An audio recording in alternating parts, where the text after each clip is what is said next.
with actually some good news. Friday afternoon, the Missing Persons Unit was called out to investigate a missing persons case involving 75-year-old Gustavo Loli. We've worked through the weekend into today, and I have good news to report that Mr. Loli was found alive this morning as a result of a search effort. The Sheriff's Office worked together with the Jacksonville Fire and Rescue Department, putting together a search plan. We searched over the weekend utilizing our dive team, utilizing the fire department's urban search and rescue, the dive team, the SWAT team from the Jacksonville Sheriff's Office, our reserve unit, the investigations department, our K-9 unit, the Department of Corrections from the state of Florida, from Baker County, as well as the Red Cross, all pulled together, put ourselves in place, and did a methodical grid-by-grid search looking for Mr. Loli. This morning at around 11, he was found near the Frank Peterson Academy, up against the fence line of where I-295 is in the back of the school. Nobody from the school would have been able to see where Mr. Loli was. He is 1.08 miles away from his house, and he is 75 years old. He has early onset dementia and shuffles when he walks. So he shuffled his way 1.08 miles from his home, where he was found laying in a wooded area. He is alive, he is well. He's been transported to Shands Hospital. He's obviously dehydrated. He's been without food and water for that period of time. But it's nice to come forward with positive news. The Missing Persons Unit investigates a lot of missing persons cases. This one rose to this level due to the fact that he couldn't get along well, his lack of mobility, his medical conditions, and this is why we do what we do, and I'm pleased to report that. What made the search so difficult? Well, again, you're looking for a needle in a haystack. This is quite a large area that we're looking in. You wouldn't think in this part of the city there'd be a lot of wooded area, but there was a ton of wooded areas that we were having to search. Retention ponds. Our dive team came out, searched all these ponds, did a side scan sonar, dove these ponds looking for them, did not find anything in there. So we continue a methodical search, grid by grid, section by section, looking until we positively did find him today. Was he shouting for help?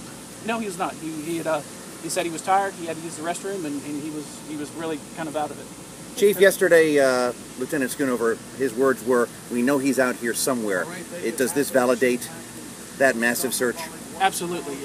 Like we said, we knew he was out here. We weren't going to stop until we found him. We had a lot of resources in place. We put them to good use, and again, positively successful ending, a happy ending for once, and that we found him.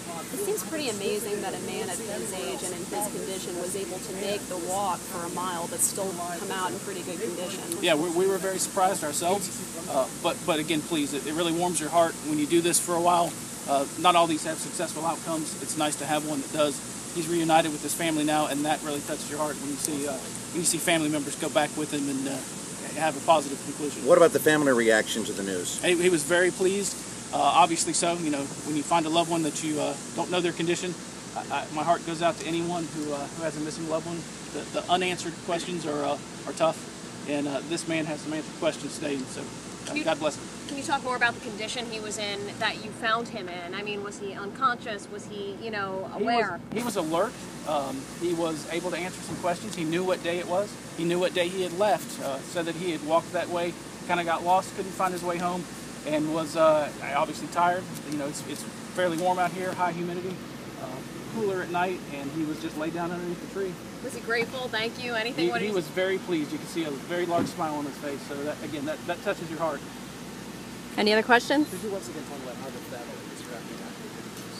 Yeah, the family was extremely pleased. We brought them to the scene where he was recovered, and again, having done this for a while, it's nice to see a positive outcome to one of these. To see the reactions of the man's son when he knew his dad was alive, to see him reunite with his dad, and to see the gratefulness that he shared with the folks who found him. But again, it touches your heart. Okay. What was the name of the place again? I just need to write it down. Frank H. Peterson Academy. Frank H. Peterson Academy. What is that? Is that a school? It's a school, public Right school. up the road.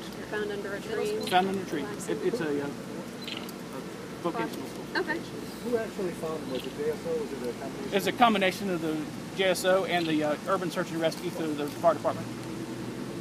Any other questions? All right. Thanks, Chief. Thank you.